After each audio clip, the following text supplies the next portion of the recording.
Okay, Assalamualaikum warahmatullahi wabarakatuh. Untuk slot hari ni punya video saya review makan. Sebab pagi kan. Jadi pagi yang sinonim dengan kita orang Malaysia, rakyat Malaysia ni, tak roti canai, nasi lemak kan. Jadi saya memilih untuk makan nasi lemak pagi ni. Saya punya tempat favourite saya lah, nasi lemak Kak Ana. Okay, kita review dulu. Dekat traffic light Simpang 3 ni. Lepas tu ni lah ni. Kalau pagi pukul 6 tu dah ada dah. Siapa nak beli makan sini lauk dia banyak. Ni semua ni sambal pure. Ni saya masukkan sambal. Sambal mestilah kena pure macam ni. Barulah kita nak makan pun sedap. Okey, kita bungkus dulu, kita review. Siapa nak beli kuih pun ada pagi-pagi sini. Ni kuih pun semua ada. Boleh lah beli. Sebab tu tempat ni jadi favourite saya. Dah sampai dah tempat lokasi untuk saya makan. Jadi saya buka dulu lah, tunjukkan dah. Untuk saya pagi ni saya tak mau lauk banyak sangat. Saya cuma suruh dia letak paru, kerang dan juga ayam. Ni antara nasi lemak favourite saya lah, tempat yang saya suka beli. Kalau ada orang tanya saya mana nasi lemak yang okey kan, saya akan recommend tempat tu. Sebab apa dia? Bukan saya tak try kat tempat lain kan. Tapi bila saya try kat tempat lain, dia punya sambal tu, lepas tu nasi tak berlemak. Nasi kadang dia just letak daun pandan, lepas tu dia letak halia je. Jadi mana nasi lemak tu tak ada lah. Kalau kata bubuh daun pandan, bubuh halia, tu dah kira bukan nasi lemak lagi tu kan. Nasi lemak tu kita mesti, nasi tu kena bersantan, barulah kena dengan tema dia nasi lemak kan.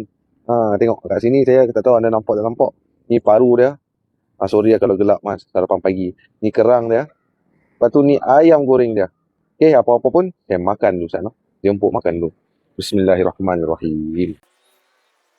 Nasi lemak ni kalau makan pagi sedap lah makan pagi kan.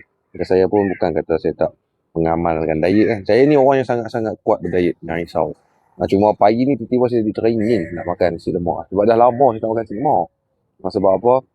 Saya duk banyak makan dada ayam tu pun bakar grill kan. Jadi saya sekala kena makan nasi lemak. Jadi saya akan rasa dulu ayam goreng. Anda kena try, wajib try. Kalau anda datang ke Taman Sri Selangor ni, anda memang kena wajib try nasi lemak ni.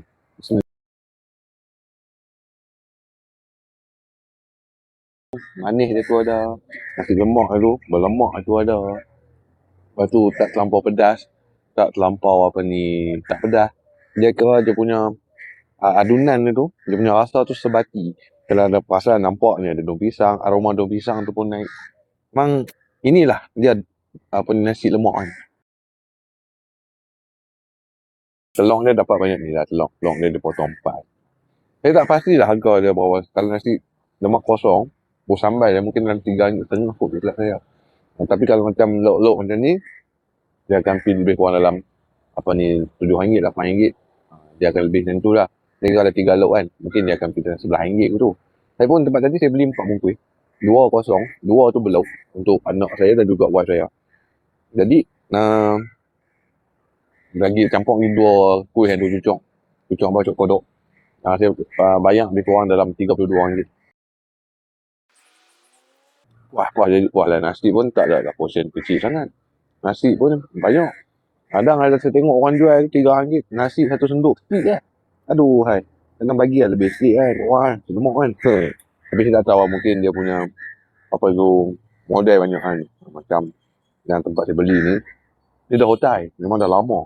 Saya rasa sejak saya duduk dekat Taman Sri Sedang daripada 2009, dia dah ada dah.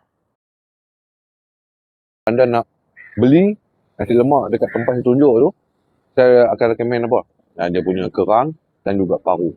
Paru dia memang gila lah. Bagi saya lah, gila kerang dia. Dengan paru dan juga kerang. Sebab kerang dia sambal ada, rendang ada. Tapi ambil yang sambal, sedap. Ini paru dia pun okey. Apa pun saya makan dulu, tadi saya sambung review. Saya habiskan makan dulu. Jadi, saya kalau untuk nasi lemak ni, saya tak mau nak komen dia sedap tak sedap. Sebab memang otai, bagi saya memang otai lah. Pakak tu buat nasi lemak memang otai. Saya rasa dah belah tahun dah duduk sini. Nasi lemak akak ni memang A+ lah. Memang A+ lah. Atau harga tak mahal, murah semua. Jadi jangan lupa untuk follow saya. Untuk tengok saya review lagi. Dan saya tunjuk makanan mana lagi hak best dekat kawasan sekitar yang berdekatan dengan saya. Jadi saya nak makan habis tu. Dan boleh komen kat bawah. Dan juga bagi sedikit pendapat untuk saya. Upgrade ataupun iktaraf video saya untuk kemudian hari. Jumpa next video. Bye bye. Assalamualaikum. Makan dulu.